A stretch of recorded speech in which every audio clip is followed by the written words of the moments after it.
Thank you for your patience. Good evening and welcome to the British Library, the home of words and people who love them. I'm Bea Rolat and I work in the cultural events team, which is such a gorgeous job that my friends think I made it up. The British Library currently has an exhibition on the Silk Road, more on that later, which is now open. And later this month, we've also got a fantastic exhibition opening on medieval women in their own voices. Both exhibitions are accompanied by a wealth, an extravaganza of events. So please check out the programmes. To our online audience, welcome and thanks for your patience while we get ready to kick off. Please join in the action via the Q&A box beneath. We will get to questions later. And right now, well, what can I say? People who love history, you're in the right place. People who love India, you're going to love this. You've heard his blockbusting podcast, Empire. You've read his best-selling books on the Mughals, on the East India Company, and on travel. You've revelled in the gorgeous Jaipur Literature Festival. If not in Jaipur, then here at its London home in the British Library. But now, live and in person, with his whole brand new book on sale, outside later, he'll be signing soon, is the man himself. It's the golden boy of history, William Dalrymple. Applause.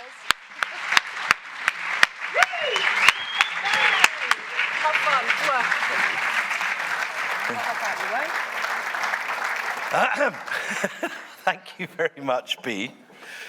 Anytime you want a job at the Jaipur Literature Festival.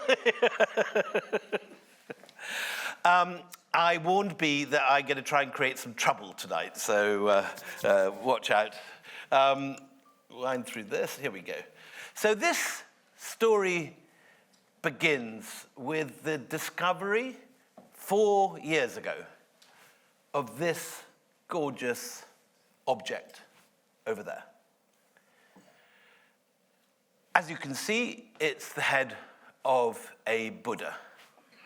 But almost everything else about it is shrouded in mystery and contradiction and interest. Well, first of all, it's sculpted in Pro-Canessian marble from the Marmara Sea, opposite Istanbul, not where you'd expect to find a Buddha being sculpted. But to add to the oddness of this object, the drills used in creating what the archaeologist nicely described as the tortellini curls of the Buddha point to it being made in a workshop in Alexandria, in Egypt, on the Mediterranean. We have a representative of Alexandria in the front row here, I'm very glad to say. Then look behind the head and you see sun rays, which points to some weird syncretism that seems to be going on with Sol Invictus, the Roman sun god. But most mysterious of all, this Buddha head was found in a temple to the goddess Isis at the Red Sea port of Berenike, the point where Indian sea captains used to land, as now is apparent thanks to the excavations which dug this up, in great numbers during the 1st, 2nd, 3rd, and 4th centuries. Berenike was a major trading port of the Roman Empire, its gateway with India. Now, this is not a sea route or a trade route which gets a lot of publicity. There are very few exhibitions. There have been no exhibitions ever held about the Red Sea trade routes. It's not something that scholarship has dwelt on before the last 20 years, when suddenly a great deal of work has been done on this, with both the digging of the ports of Berenike and a little work in Myas Hormuz, but also digging in Archimedu and Muziris, the Indian ports that received Roman vessels. I got the message about the discovery of this extraordinary object, which is incidentally the westernmost Buddha ever discovered, when I was somewhere very different, 6,000 miles to the east of India, at Angkor Wat. Now, Angkor Wat is today a Buddhist temple, but was originally a Hindu temple. It was the largest Hindu temple in the world, and dedicated to Lord Vishnu. And discovering about this sudden link with India on the Red Sea, 5,000 miles west of India, while researching at this site 6,000 odd miles east of India, made me suddenly aware, in the way I hadn't been before, of the importance of this sphere of Indian influence. India was a country which, like Greece in the history of this continent, asked the big questions about the world we live in. Why are we here? What are we doing? How are we meant to live? How do we live moral lives? What is the size of the Earth? What is its circumference? What is the distance to the moon? What is the moon? What are the stars? What's our relationship with them? How do the stars, if at all, control the actions of our lives on Earth? And while everybody in this room is very familiar with the answers that were given to those questions in Greece, we're much less familiar with the answers, which were given to those questions in India. Most dramatically, we are not taught at all in this country about the massive contribution to mathematics that the Indians made. While every person in this room who went to school in this country would have learnt about Pythagoras or Archimedes with his moment of eureka in the bath, all that sort of stuff, by the age of 5, 6, 7. How many people in this room, just out of interest, put your hands up, have ever heard of Aryabhatta or Brahmagupta? Okay, the ones who are Indians, put your hands down. Now, how many people who are not of Indian heritage, put your hands up? Anyone not of Indian heritage heard of Brahmagupta or Aryabhatta here? No one. That's a measure of the problem that we have. Aryabhatta and Brahmagupta, just to clarify, are two mathematicians of at least equal importance to Pythagoras and Archimedes. Aryabhatta worked out the circumference of the Earth and the distance to the sun. He worked out that the Earth rotated on its own axis, all by the 5th century AD. Brahmagupta, meditating perhaps on the Buddhist concept of sunya, the void at the heart of Buddhist thought, came up with detailed ideas about the number 0 and the fact that 0 was a number, not an absence. He defined 0, allowing for decimal place value, tens, hundreds, thousands, the binary system, algorithms, and a whole range of complex mathematics, and complementing the 9 existing Indian numerals with 0 gave us the system of numerals that we all use every day. It's the nearest thing the human race has to universal language. Without that, we'd all be stuck doing long division with MCV XXV1 times VV Thank Aryabhatta and Brahmagupta very much for their hard work. So why don't we know this? Well, if you ask that question in India, perhaps partly right, the answer would be given definitively: British colonialism.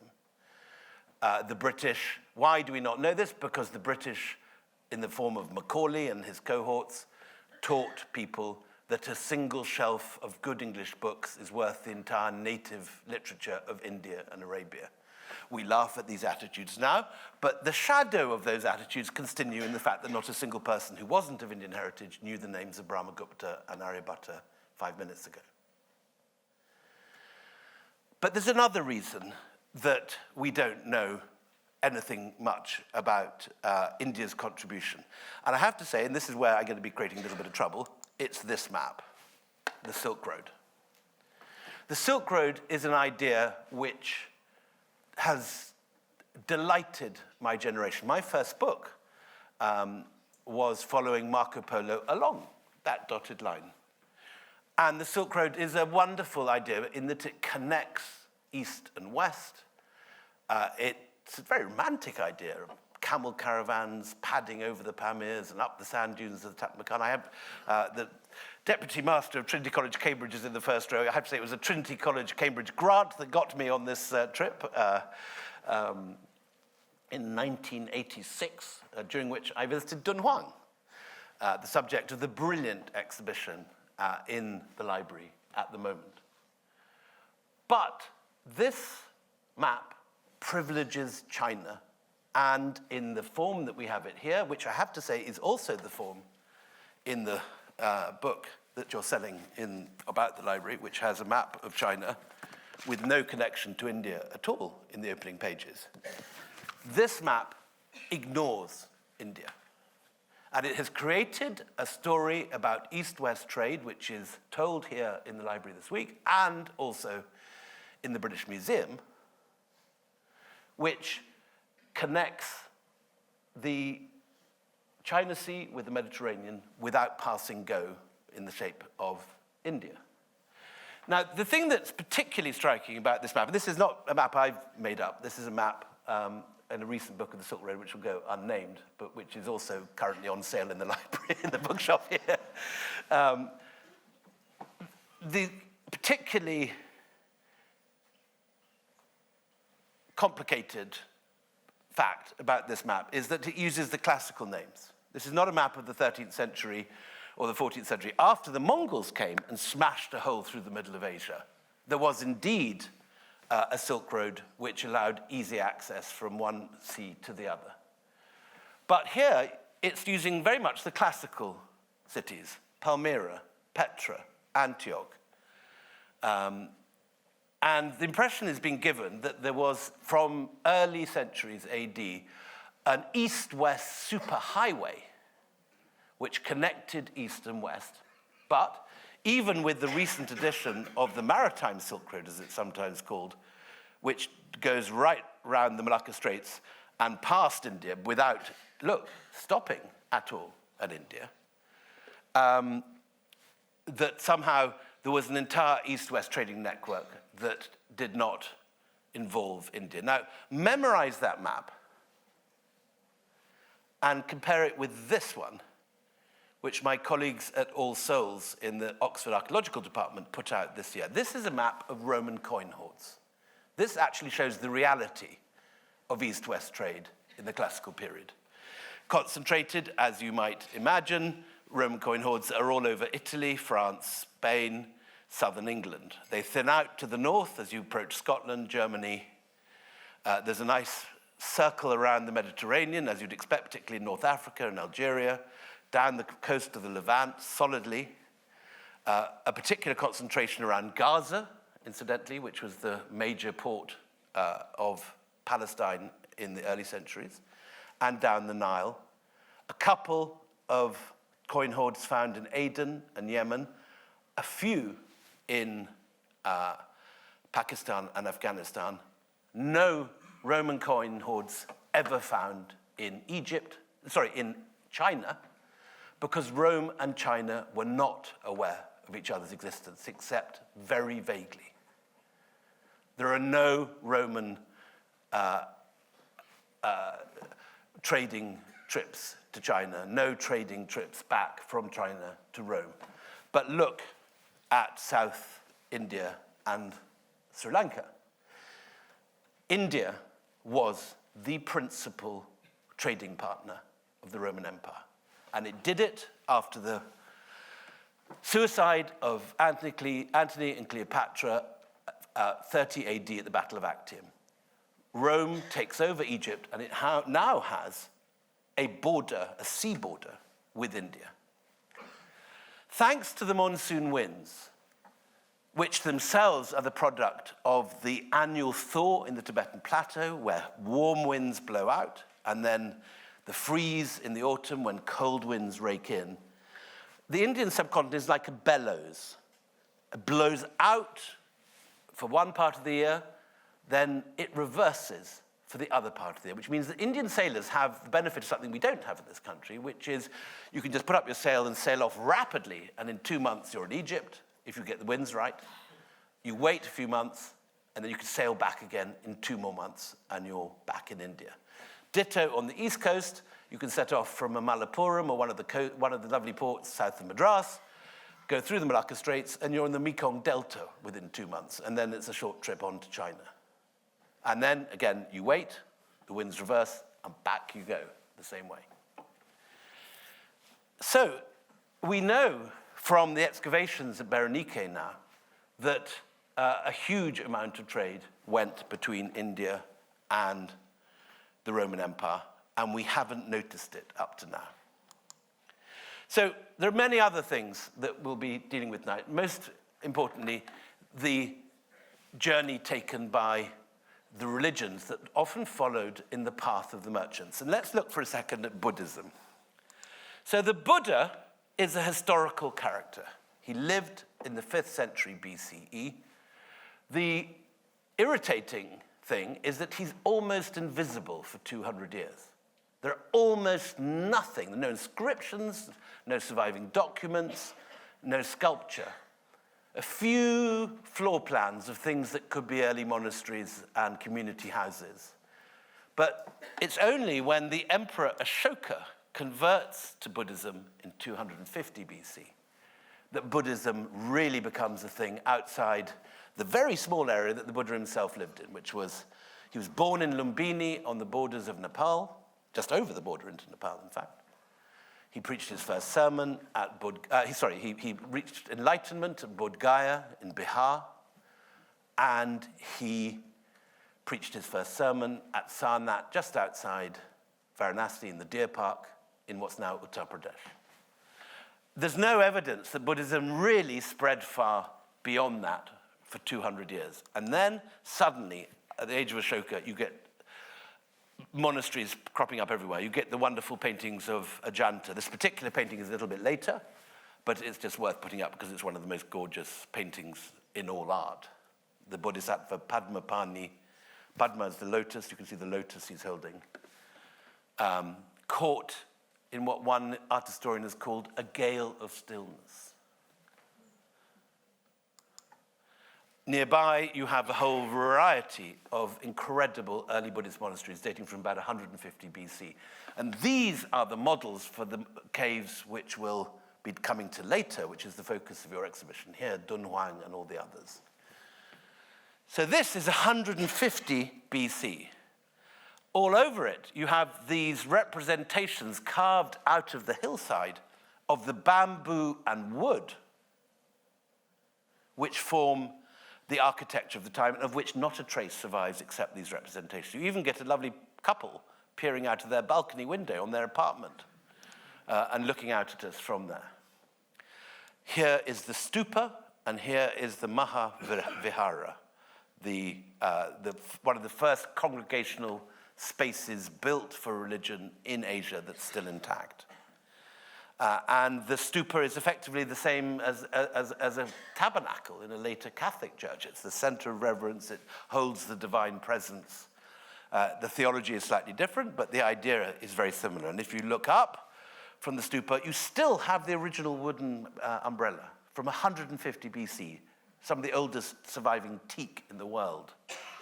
And also these wonderful roof rafters curving round the rock face, still surviving intact in the dry caves outside Pune.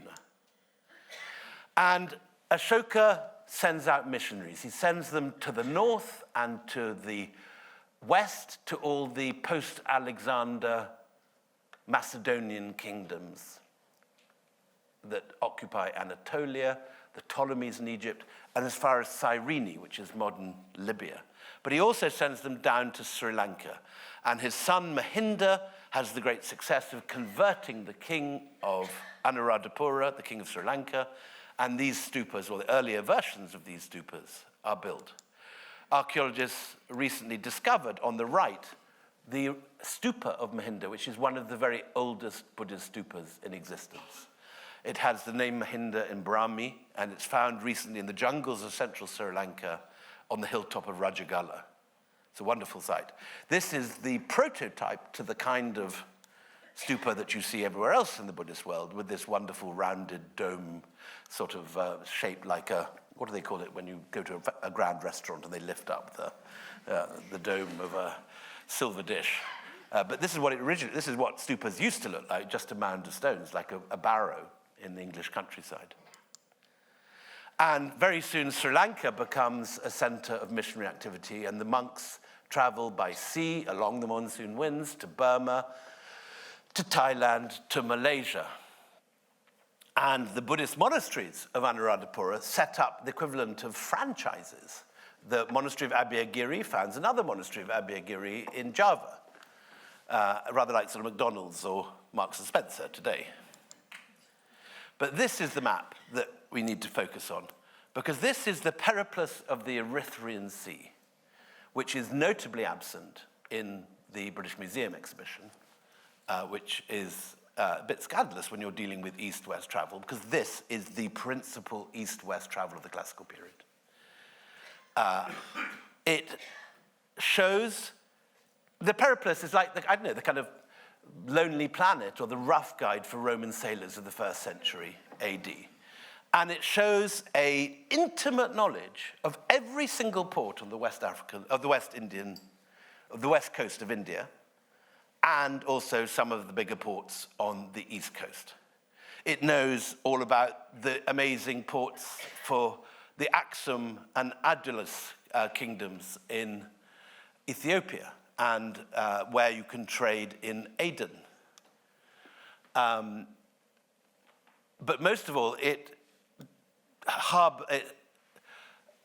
sort of staples both in Berenike and Myas Hormuz, the point of departure. And in the aftermath of recent excavations, people have begun looking again at Roman sources, and of course it's all there. Strabo talks about a visit that he made to Myas Hormuz, called on this map Mussel Harbour, which is the translation. And Strabo says how he visited Myas Hormuz and was told how fleets of 250 Roman trading vessels in a single batch leave for India every year.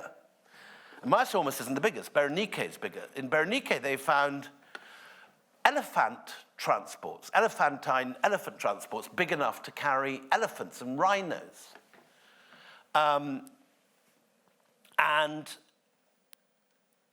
Pliny, who's a recognizable stereotype of the sort of harumphy, spectator-reading naval commander, in his case, born on Lake Como in the 1st century AD, dies bravely rescuing people from Pompeii, AD 79. And he harumphs around talking about how decadent Roman women have this taste for silk, which they buy out of India. Where do they get their silk? Pliny tells us, India. These ports, particularly, he says, Barbaricum at the mouth of the Indus, Barigaza in Gujarat, where you also get the cotton, and Muziris in Kerala.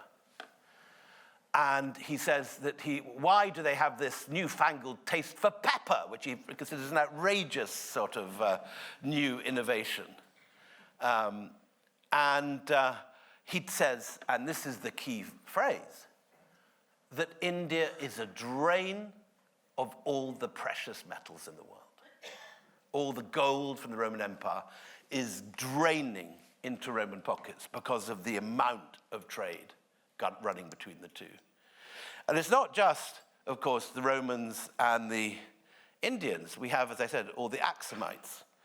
And here they are, these incredibly beautiful, tall Ethiopians in long gowns and slightly shorter gowns for the young ones with their cornrow hair, immaculately shown, offering gifts, here they all are, offering gifts to an Indian ruler, presumably asking for permission to have trading rights in southern India. And this is what I'm proposing as an alternative to the Golden Road. These two routes running up the Red Sea and into the Persian Gulf. Then when Rome goes down, India has an economic crisis and has to look further east, and you begin to have the big fleet sailing to Suvarnabhumi, the lands of gold, of which we'll hear more in a while. Now, this is another new discovery, the Muziris Papyrus. The Muziris Papyrus was found randomly, probably in Oxyrhynchus, but we don't know because it went onto the antiquities smuggling market and was bought by a museum in Vienna.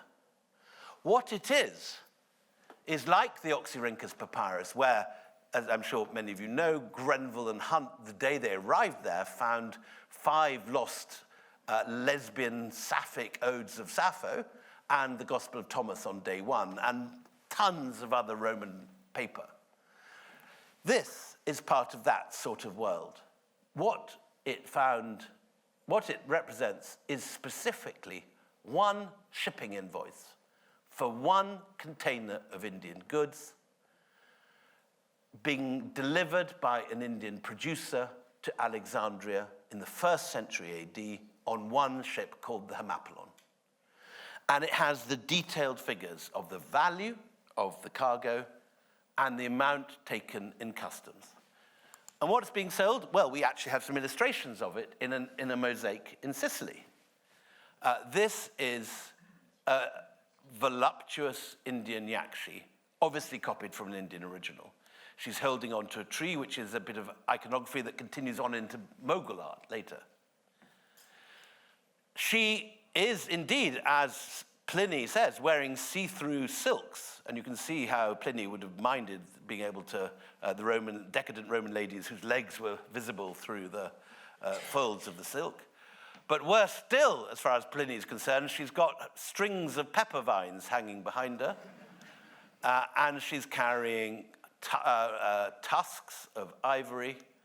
She also has either side of her the circus animals, which India exported, tigers and elephants. And I think this could be Malabathrum, which is a major Indian export, which is a plant which produces, its leaves crushed produce wonderful perfume.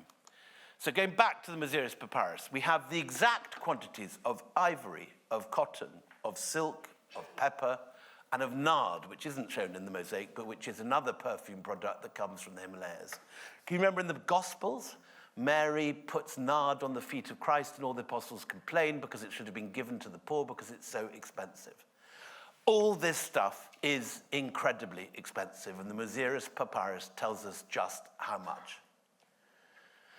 If this crate containing 2 tons of ivory actually reached Alexandria, and we don't know whether it did because it's just an invoice, but it suggests that it did,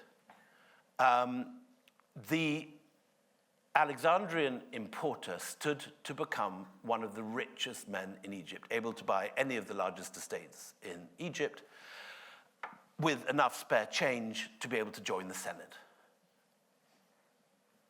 You could become an Elon Musk overnight if you successfully got an enormous crate of Indian produce. Because, as Pliny said, this is overpriced luxury goods, like the sort of stuff, you know, when you get stuck in Heathrow and you end up buying expensive vintage whiskey and lots of sort of, you know, French overpriced scent. This is, you know, what this is expensive luxury exports, and that's what India provided, to the horror of Pliny, who says all this is unnecessary. We don't need to trade with India. They don't give us anything we need. It's just things that Roman hostesses like to show off. And there is evidence, incidentally, in the sources that people did show off about this. In fact, one of the wives of Nero, Lolita Paulinus, carried the receipts of the Indian gems that she wore to parties to show to people just how expensive these gems were. And the more you look, the more you find all this Indian stuff all over Italy, Northern Europe. You find, for example, this lovely voluptuous yakshi in Pompeii. Plus you find the reverse. Although the balance of payments was clearly in the favor of India, there were Roman exports, such as this lovely Egyptian. It's all specifically Egyptian Roman. That's the important point. This is the Pharos Lighthouse. This is a gladiator. This is the wine harvest, and it's all dug up under the American air base in Bagram, outside Kabul. Punted up the Indus into the Kabul River and carried to Bagram, which was a major Kushan center in the 1st century. Here we have Isis suckling Horus. Now, this imagery passes into Coptic art, and it reaches this country, or rather Iona, by the 8th century as the Virgo lactans, the nursing virgin. But it also passes eastwards. And this is a representation of the Buddhist Yakshi Hariti. Now, Hariti was like our sensuous friend here, a Yakshi, or the lady in the mosaic. These very sensuous fertility spirits that the Indians got very excited about. The difference was that Hariti had a bad habit of eating babies until she met the Buddha, and the Buddha converts her to vegetarianism, whereupon she becomes covered, surrounded by thousands of children, and there's more children here and all around, and she becomes the patron saint of Buddhist children, saved by the Buddha from being a monster into being a kind of angel. But also you could look at Buddhist art and compare it to Coptic art. This is an image of Christ in the Coptic monastery of Saqqara. Compare it to the image of the Buddha in Central Asia at the monastery of Miran, which is not so far from Dunhuang, about sort of 800 miles from Dunhuang. Here again, look at the way that the Gandharan Central Asian bodhisattvas are very, very similar to Coptic art. This is from the Coptic Museum in Cairo, but it's typical of Coptic art of the period. Here we have the Buddha and his disciples. Here we have Jesus and his disciples. Different religions, same iconography, passing seamlessly from one to the other. But the most important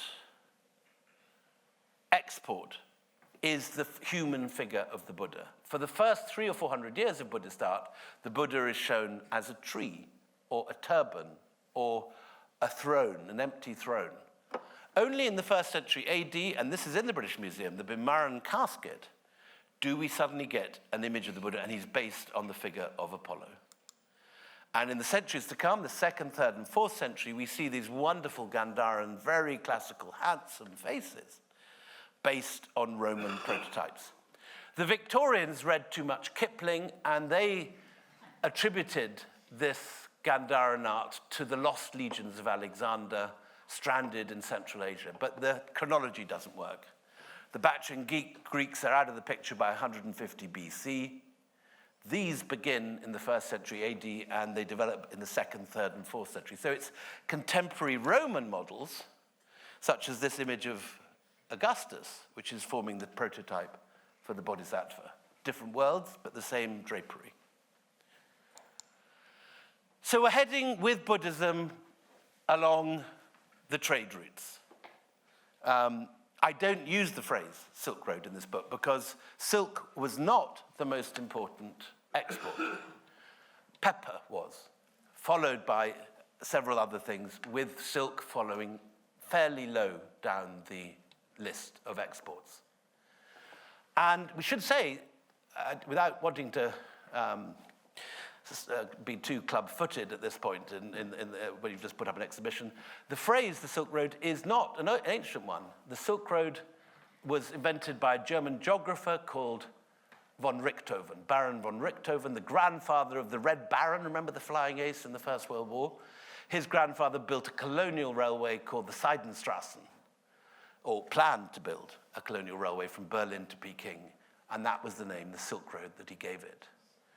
The term enters the English language through Sven Hedin, a Nazi sympathizing Swede, in 1936. It's only in the 1980s that it becomes a popular term. And these days it's a loaded term because it's one which the Chinese government have weaponized for the Belt and Road. So I chose not to use the phrase, though it's obviously a very widely used phrase. But anyway, this is following the overland trade routes.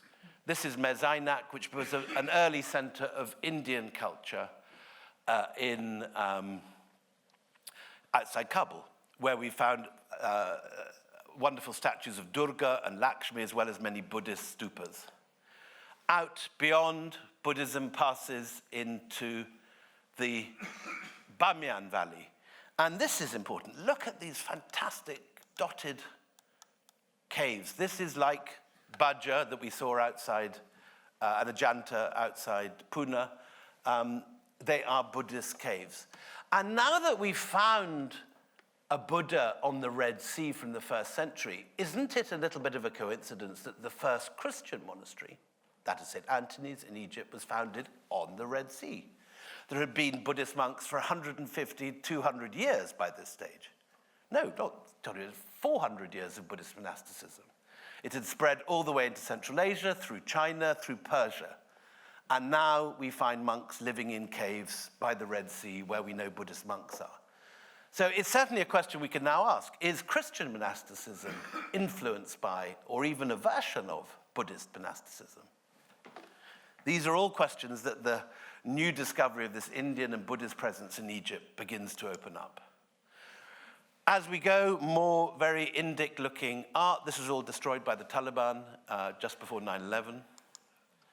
And as you head towards China, the Buddha begins to take on the physiognomy of China.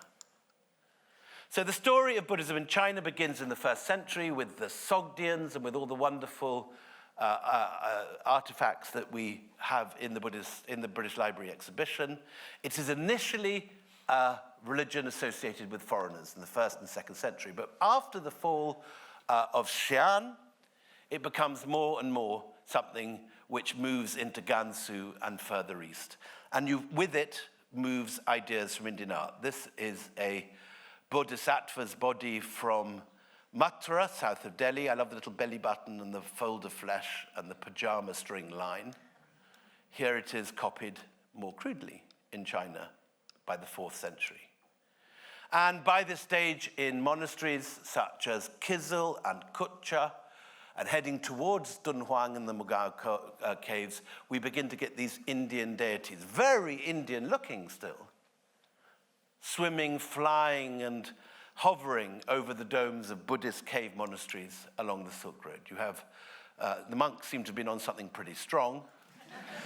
The Buddha is shown sort of emanating flames. We get a blue elephant. Whatever they were smoking, I'd love a puff. And here's some sort of geese and a half moon. I don't know what's going on here. And hence we finally get to Dunhuang. This, in your exhibition, is a wonderful Khotanese translation of Ayurvedic medicine. It's a medical text from India. You get still fairly Indic-looking bodhisattvas. And then you get attempts to translate Sanskrit into other languages, such as Tibetan. These are all from your show. And we get, there's a slide missing here, but there's an image of foreign monks passing down the trade routes, down across the oases. So I absolutely love this exhibition. It's a brilliant thing. And the two amazing women who I should name check. Hang on. The wonderful, Melody Dumi and Kitty Liu, who put this together, have done an incredible job. My only point of contention with them is the absence of a decent line going south to India in the maps, because it looks as if everything is an east-west line going across when it isn't at this point. This is a major center for the transmission of Buddhism from India to China, in my interpretation of it, certainly. By the 5th century, the court is beginning to turn towards Buddhism. Confucianism and Taoism is still dominant, but Buddhism is growing in importance. And this is the man who changes everything, Xuanzang. Xuanzang, who passes through Dunhuang with his natty little backpack full of scrolls, and who actually, there is an image of him painted in the Dunhuang caves, which I should add to this slide deck sometime, goes in search of uncorrupted Buddhist texts. He thinks that everything that he's got is badly translated. He wants the truth. And where does he go to get it? He goes to the great Buddhist monastery of Nalanda. Now, significantly, we have a fellow of Trinity College in the front row. Here is the first time we find a college with a courtyard, a cloister garth, and with scholars' rooms leading off it on one side. This model of what a university should look like passes from the Buddhist world to Islam and arguably from madrasas through to on the borders of Europe to first Paris and then Oxford and then Cambridge. Exactly this mode of courtyard, cloister garth, scholars' rooms on 2 stories. But what Xuanzang is most proud of, there's 6 of these colleges which have been excavated, each one side by side, but only, I think, 20% of Nalanda has been excavated. Most of it still remains to be uncovered. But what has been uncovered, and what most excited Xuanzang, was the library, 9 stories high. Contained 3 divisions, the Ratnadadi, the Sea of Jewels, the Ratnasagara, the Ocean of Jewels, and the Ratnarajaka, the Jewel Adorned. Here, 10,000 monks studied the different schools of Buddhism, as well as the Vedas, logic, grammar, philosophy, medicine, metaphysics, divination, mathematics, Sanskrit, astronomy, and magic. The priests, to the number of several thousands, are men of the highest ability and talent, writes Xuanzang. Their distinction is very great at the present time. The day is not sufficient for asking and answering profound questions. From morning until night, the monks engage in discussions. The old and the young mutually help each other. No fresher arriving at Oxbridge has ever been more thrilled than Xuanzang turning up at Nalanda. And he spends 20 years copying out the text that he wants, particularly the Yogacara text. Then he heads back. The local king, Harsha, gives him an elephant and a string of camels, and back they go over the Pamirs. They lose some of their texts in the Indus as they cross at Attic, but they get most of them back. Here is, incidentally, a copper plate with the dedication of a college in Nalanda by the king of Srivijaya, which is in Indonesia, endowing land to build an expatriate college of Southeast Asian monks. And we have at Nalanda not just hundreds of Chinese monks, thousands of Chinese monks, but Korea, Nepal, Tibet, Sri Lanka, Sumatra, Korea also send monks to Nalanda. So this is like the Library of Alexandria. This is the British Library of early Middle Age India. From the 5th century onwards, this is the repository of all the learning of the world. What the Library of Alexandria is to the classical world, what the British Library is to Britain today, this is to learning in all Asia. And significantly, the Wild Goose Pagoda, which becomes the most important library of Buddhist texts in China, is stocked from Xuanzang's translations that he brings back. Now, on arrival, by pure chance, the Emperor Taizong has taken on a 5th-ranking concubine called Wu Zetian. And she, along with Xuanzang, becomes allies, putting forward the Buddhist case at court. And together, they change history. Here's how. Taizong is an old man by the time that Xuanzang comes back from Nalanda. And he calls the monk to his bedside and says, I'm an old man, I'm dying now, tell me about the truths that you've learned at Nalanda, tell me about the countries on the way, write an account. Now, we don't know whether Wu became the lover of Taizong. She was only 15 and she was in charge of the bed linen in the harem. It's possible, but we don't know. But we do know that she became the lover of his son. And when Gaizong, the crown prince, moves into the harem to look after his father during his dying days, these two become lovers. It all becomes a bit clearer when you don't look at the pictures in the British Library, but instead you look at the Chinese soap opera. That's what's going on. And here is what Wu Zetian probably may have looked like. And this is what Gaizong may have looked like. And when Taizong dies, she's put in a nunnery along with the other ex-wives and concubines. Uniquely, unprecedentedly, she comes back a year later after the mourning is finished, and she's allowed back as an exalted concubine of the first rank. Then 6 months later, she becomes pregnant, and a year after that, when the child is 3 months old, it's found strangled. There's an inquiry, and the chief concubine and the empress are accused of murder and witchcraft. Their bones are broken, and they are left to drown in a vat of wine over 3 days. Wu Zetian becomes empress. And then, mysteriously, Gaizong has a series of strokes, and Wu Zetian becomes the chief executive, if you like, of the court. Then Gaizong dies, and uniquely, Wu becomes the only woman in 3,000 years of Chinese dynastic history who becomes emperor. A woman becomes emperor. Not dowager, not consort, but emperor in her own right.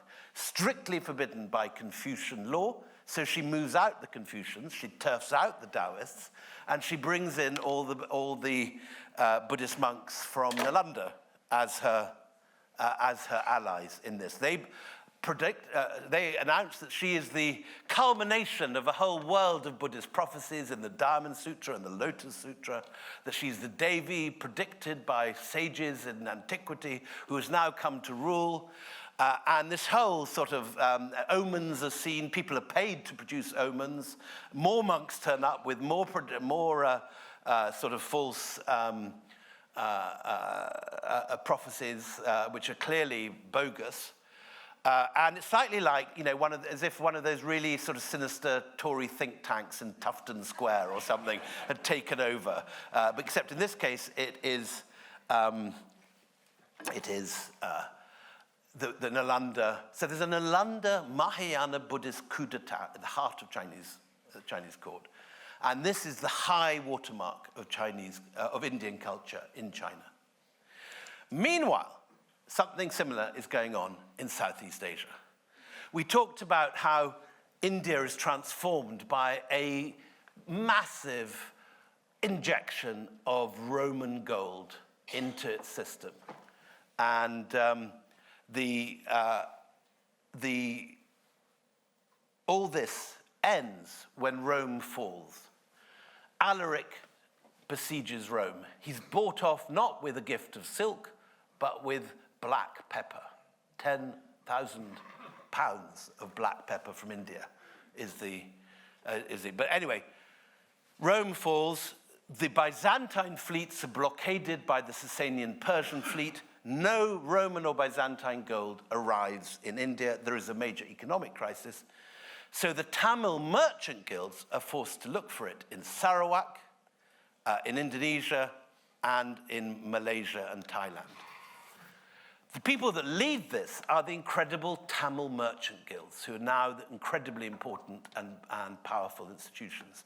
They have their own mercenaries, they have their own forts, they even have their own corps of assassins who track down anyone who murders the merchants.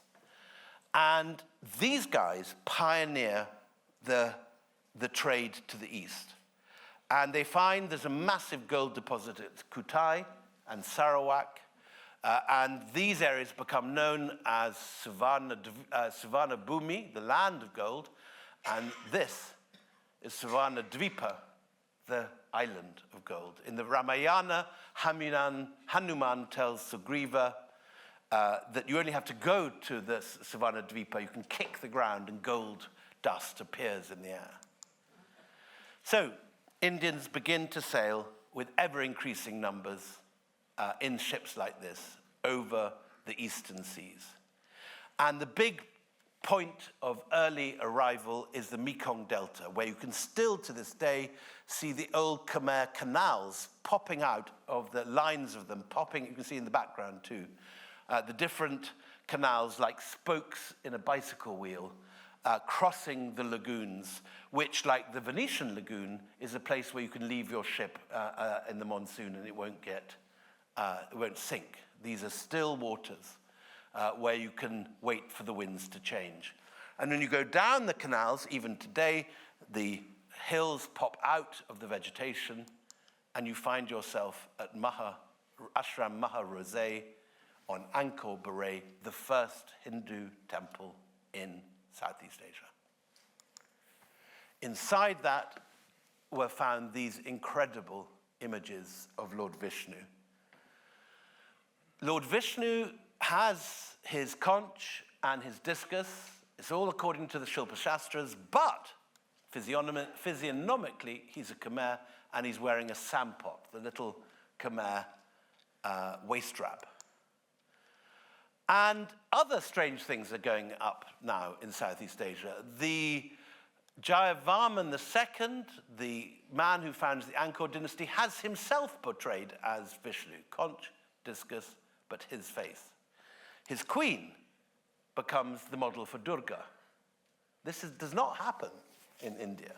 You do not show living kings as gods. Nor, as happens in Southeast Asia, do you have women as Brahmins officiating at temples. You do not have caste. Everyone eats pork. So it's Hinduism, but not Hinduism as we know it. It's a different form of Hinduism. And this is the transaction that's going on.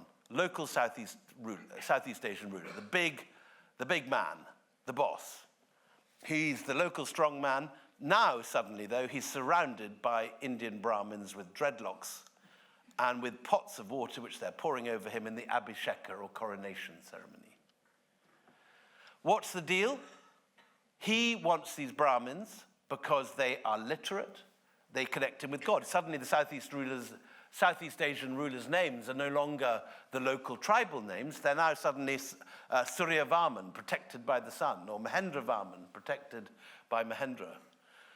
They provide their literacy. Suddenly everyone is writing in southern Indian Brahmi Grantha scripts.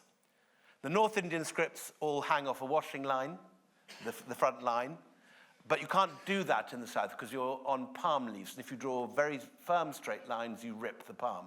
So southern Indian scripts are curvilinear, full of little circles. And this is what's sent to Southeast Asia, and it becomes the origin of Khmer, Mon, Pew, Lao. All the Southeast Asian scripts are born at this time as versions of Pallava Grantha. Other types of Shaivites arrive. And gradually, you have to solve the problem. Brahmins are not meant to be traveling. They're not meant to leave India. India is closely defined. The Indus, the Ganges. This is crossing way beyond the Ganges. So what happens is that they make these the extension of Indian holy rivers. They dig sculptures of lingams and yonis into the river so that they become holy Indian rivers. And the river that starts here and lustrates Angkor Wat becomes the Ganges. Ma Ganga Mi Kong. It's the same word in the local pronunciation. So the Ganges flows anew through Southeast Asia. Kurukshetra, the great battle of the Mahabharata, is born again in Laos. Lord Ram's capital of Ayodhya becomes the outskirts of Bangkok, Ayutthaya, which is still there to this day.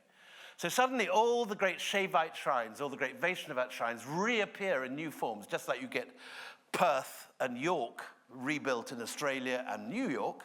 So you get all these Indian names reappearing over Southeast Asia. Southeast Asia becomes an extension of the Indian Holy Land. This is the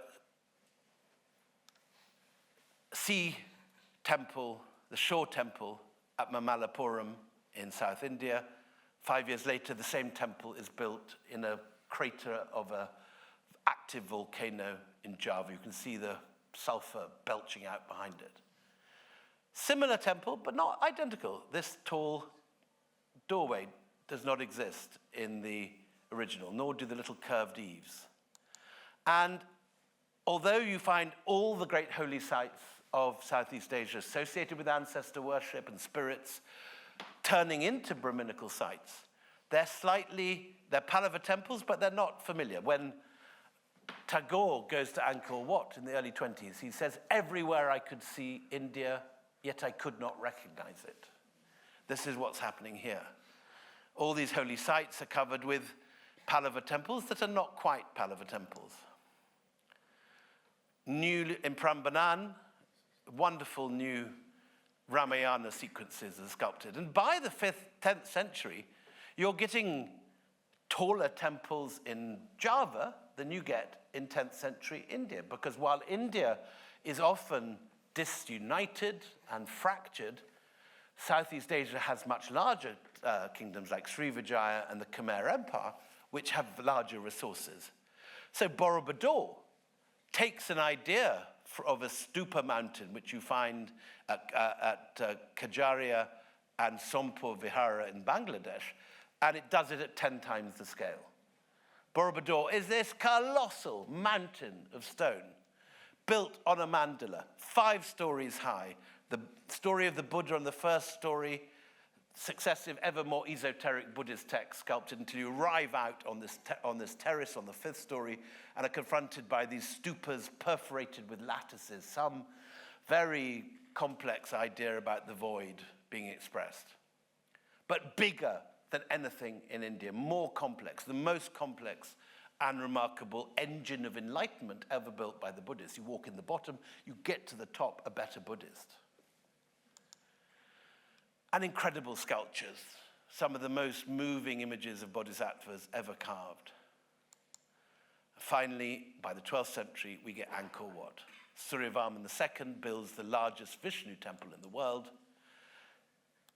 The area within the moat alone is 4 times the size of the Vatican City. It's the largest medieval religious monument in earth. Anyway, just to finish off quickly, maths. Quick maths lesson. Because we get our numbers from India. We call them Arabic numbers, but the Arabs got them from India. And no one in this country knows this. Here we have 270, our numbers in the 8th century. Gupta India in the 6th century and 7th century is at the peak of this moment of enlightenment. This is Udaygiri with the wonderful sculpture of Varaha, but all around here are astronomical observatories on the Tropic of Cancer. And this is the period when Kalidasa, the Sanskrit Shakespeare, is composing the Cloud Messenger. This is when Aryabhatta is calculating the circumference of the Earth, and so on and so forth. And by the time of Brahmagupta, you get the 9 Indian numerals and 0. And here is the world's first 0, dated 0, between the 2 little tadpoles on the second line. Here is the first version of our number, R0, the polo mint. In, rather disappointingly, a very mundane inscription in Gwalior, all about the number of marigolds that someone has to give the temple. But it's the first 0 that's dated. The Bakshali manuscript, which I'm ashamed to say is not in the British Library, but in the Bodleian, Boo says, may have an earlier one, but it's not datable, and there's been a big ruction about what date it is. So here is where we get our numbers. Why is this not taught in our schools? Starts with Brahmi in the 1st century. We have the Gwalior inscription with the polo mint I showed you with the marigolds here. Then it splits in 3. Indian numbers in one direction, East Arabic numbers, the ones that are produced, that are still the numbers in Saudi Arabia today, and West Arabic numbers, which are developed in Morocco and Spain and turn into, by the 16th century, the time of Jura, the very numbers that we all use every day of the life. The nearest thing the human race has to universal language. Why do we not know where these come from? Why is this not taught in a single course in this country? It's ridiculous. So, and I think this produces, remember when Sanjeev Bhaskar did that sketch in Goodness Gracious Me about Leonardo da Vinci, Indian, all that stuff.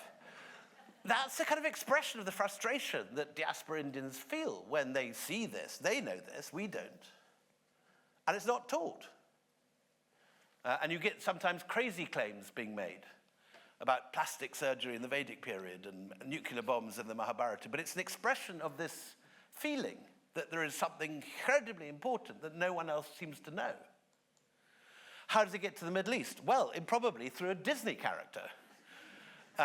Those of you that have woken up at 5 in the morning by your children and put them in front of Aladdin to try and get 2 hours extra sleep will remember Jafar, the wicked demon vizier of the Aladdin. Actually, he's the hero of the Arabian Nights and a real historical character. Jafar is one of the Barma kids, Buddhist hereditary abbots from Balkh in Afghanistan who convert to Islam and become first of all, the paymasters for the Abbasid revolution, then the viziers of Baghdad because they do it so well.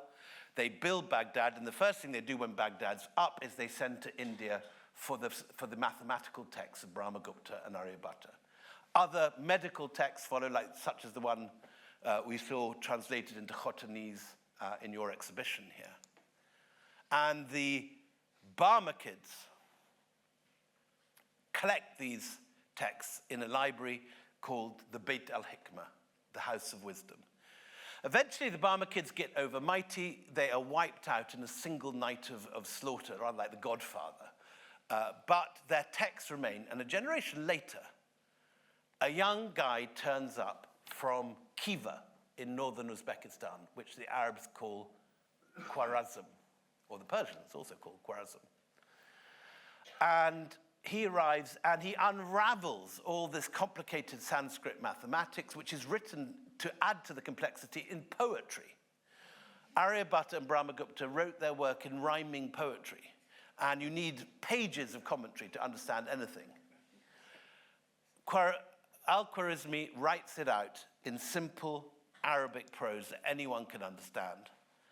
And he names his book, the snappy title, The Compendious Book of Calculating by Completion and Balancing According to Hindu Calculation.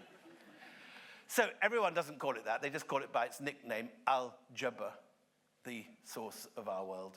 Algebra, his name, Al-Khwarizmi, is the source of our word, algorithm. And his texts travel across North Africa along with chess, an Indian game that the Persians took on. We still have that Persian nomenclature in the game. A rook is the Persian for a chariot. Checkmate, which you shout, is Shah-mat, the king is dead. This is the route it passes. So here's the map that shows how it moves. Sindh is where, Brahmagupta lives down here off the map in Rajasthan. It's from Sindh that the texts reach Baghdad, and then it spreads through Syria and Egypt, through North Africa, Tunisia, Algeria to Spain. By the 9th century, it's reached Christian Valencia. And the first Northern European Christians to encounter these numbers are in Valencia, and particularly the monastery of Ripoll outside Barcelona. But for 4 centuries on, until the 12th century, it still remains something that only a few scholars know about. And everyone else is still doing MCMVXV1, times MCVV1. Until Pisa opens a trading colony in Algeria. And the kids of the customs master get sent to the local school in Algeria, like our kids used to go to learn Hindi in school in Delhi. And they pick up as a matter of course, because everyone now is studying this just by the time they're 14 or 15. It's not highfalutin new mathematics. It's become what everyone studies Al-Khwarizmi as a matter of course.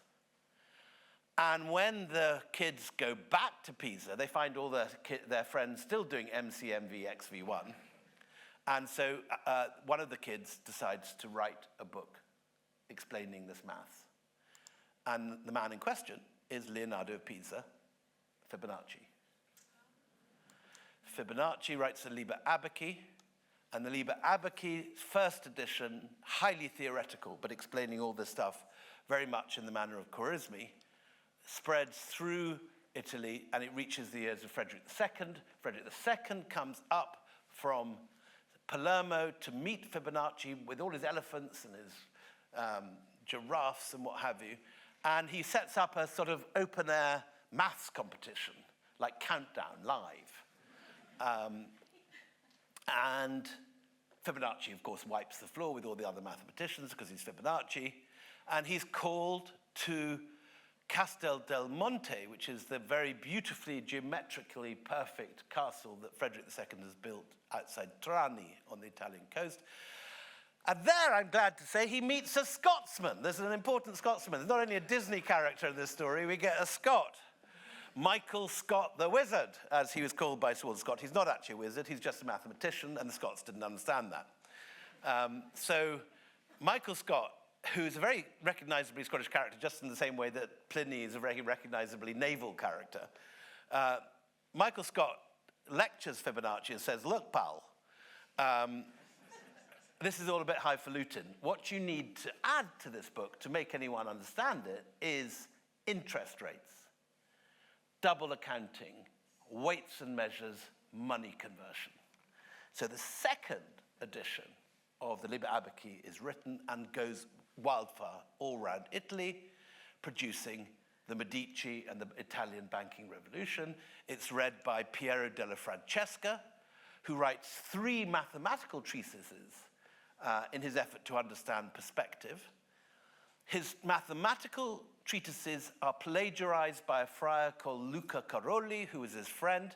Luca Caroli goes up to Milan, where he becomes the flatmate of, wait for it, Leonardo da Vinci. Leonardo learns all this stuff while painting The Last Supper. So you can make an argument that all this extraordinary, the whole beginning of the Italian banking revolution, the founding of the corporations, and so on, means that when Europeans come to India in the 18th century and start conquering, it is the East India Company, it is a sort of accounting organization which takes over India, using Indian weapons against the Indians in the 18th century. The entire documentation of the East India Company sits in the British Library. So it comes full circle back here alongside all the Dunhuang things. But the East India Company, as they say, is another story for another day. Thank you very much.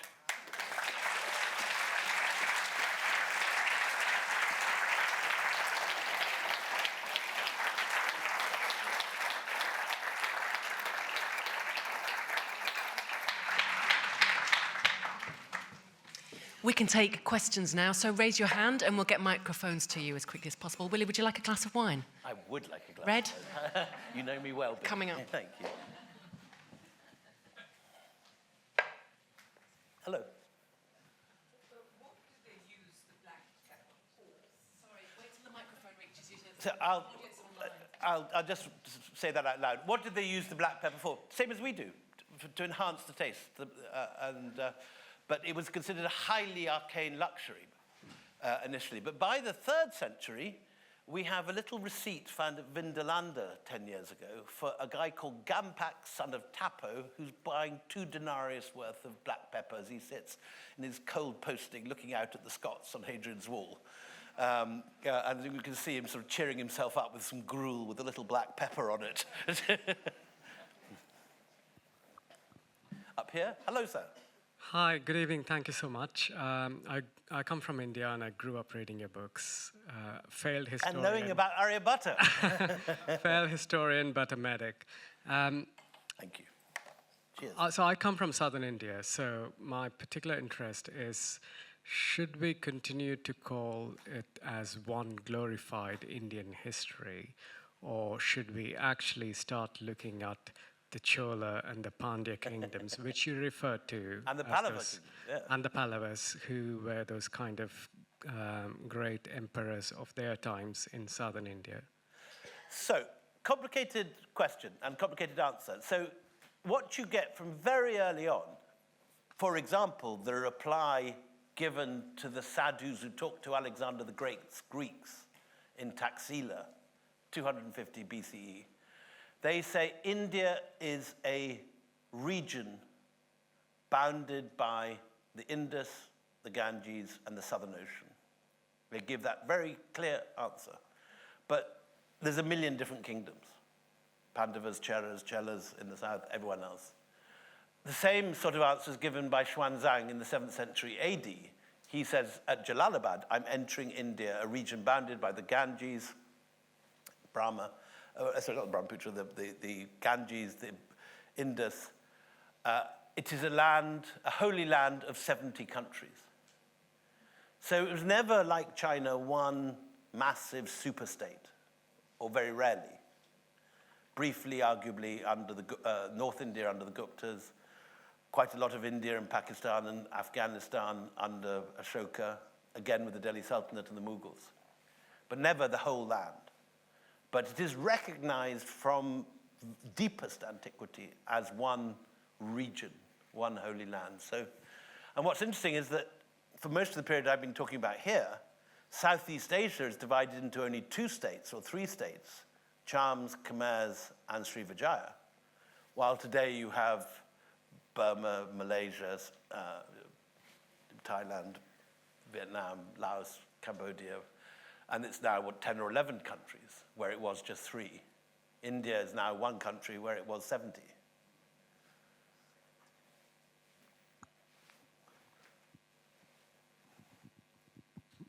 Could you say something about the influence all this had on Plato?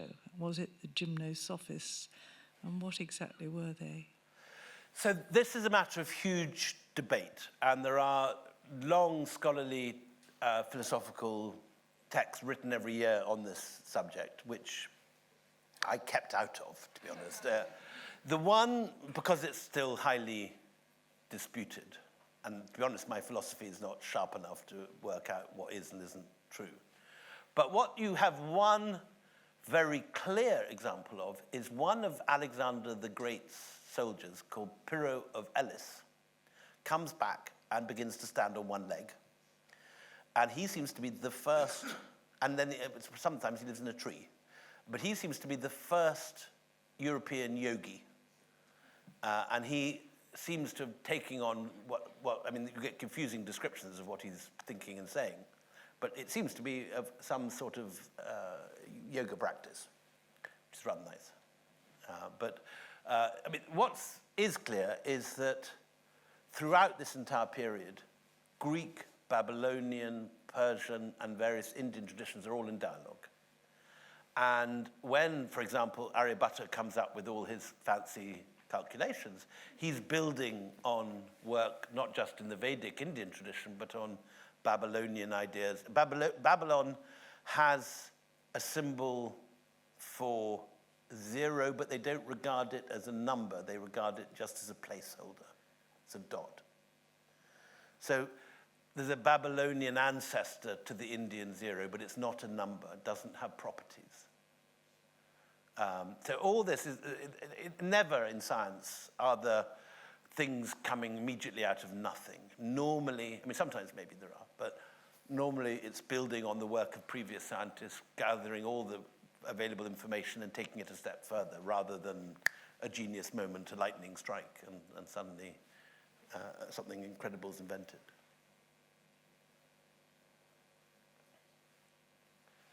This gentleman up here.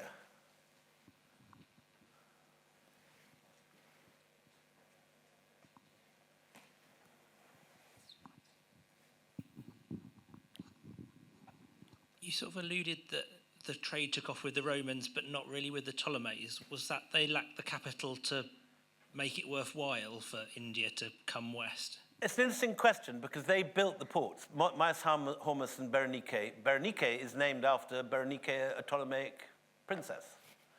And both those ports were built then, and we know that they imported elephants from Africa. And we do have a few Ptolemaic bits and bobs turning up, particularly in the site of Arikamedu, south of Madras. But Strabo says very specifically there was a small trade before. Now 250 vessels a year are leaving in a single fleet. So there's no question that for whatever reason, it accelerates massively. That's probably because there's a huge market.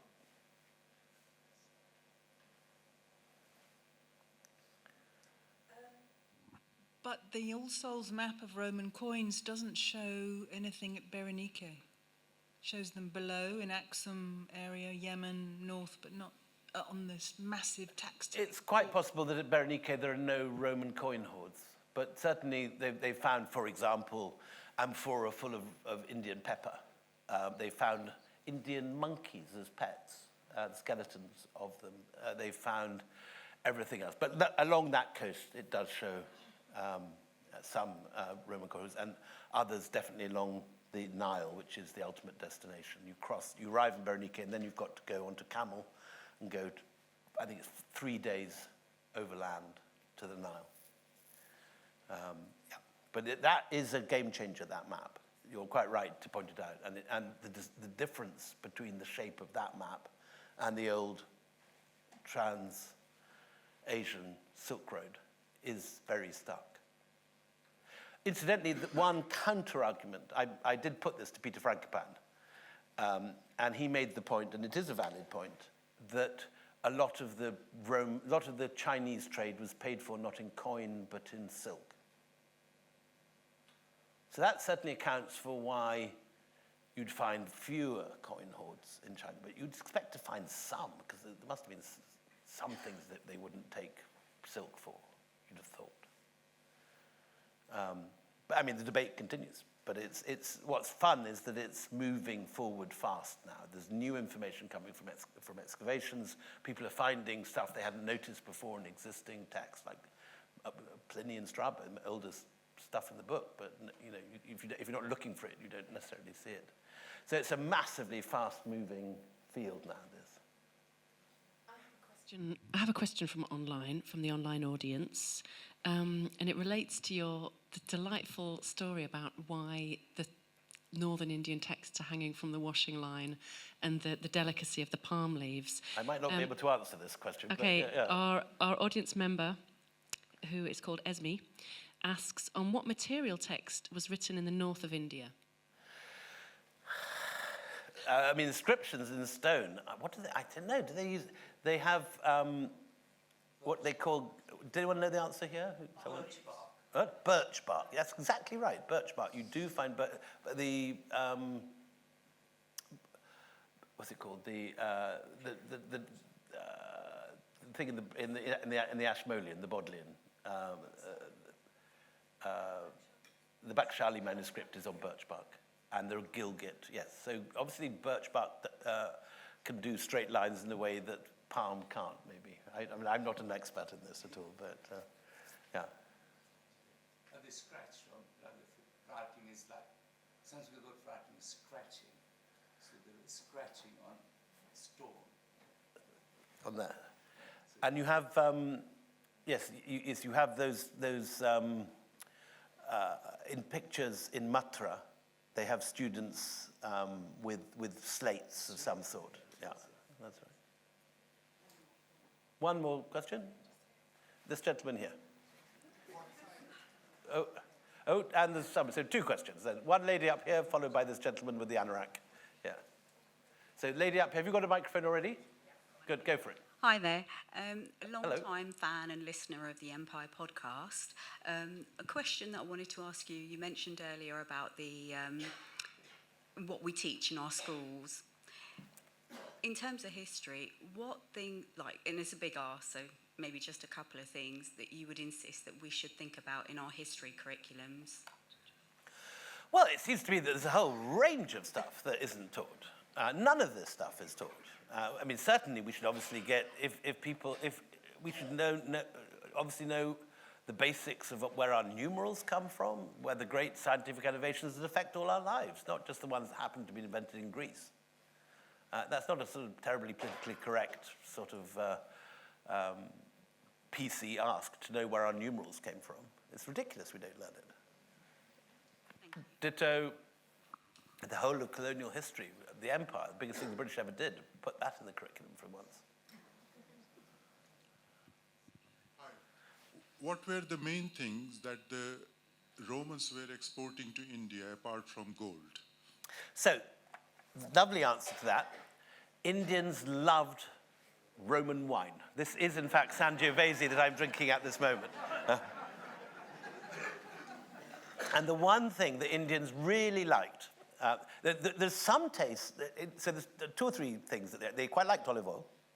They quite liked something called garum, which is concentrated fish sauce, a bit like, very, very like what you actually get in Thailand today. You know those fish sauces that you get? It's that sort of fermented fish sauce. And there's some of that being found bizarrely in Arikamedu and in Amaravati.